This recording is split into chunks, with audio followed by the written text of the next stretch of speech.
આગળ સમાચારોમાં વાત કરીશું ગીર સોમનાથની તો ગીર સોમનાથ જિલ્લા પંચાયત પ્રમુખ મંજુલાબેન મુછાળના અધ્યક્ષસ્થાને બજેટ બેઠક મળી હતી।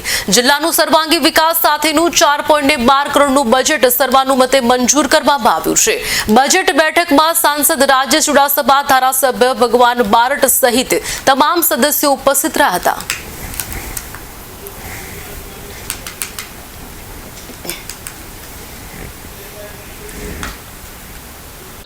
आज रोज गीर सोमनाथ जिला की बजेट बैठक મળેલી હતી।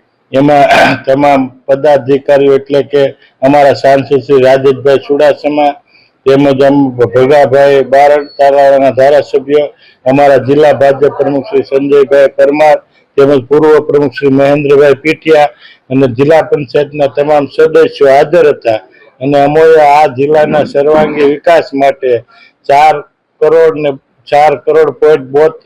લાખનું બજેટ રજૂ કરેલું છે અને સર્વાનુમતે મંજૂર કરેલું છે।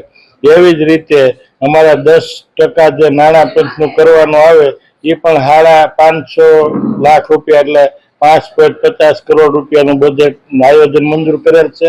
અને લેબર બજેટ પણ સારા સરકાર પાસે પૈસા માગીને એ પણ મંજૂર કરેલું છે। અને અમારા બધા સભ્યોનો ખૂબ ખૂબ આભાર માની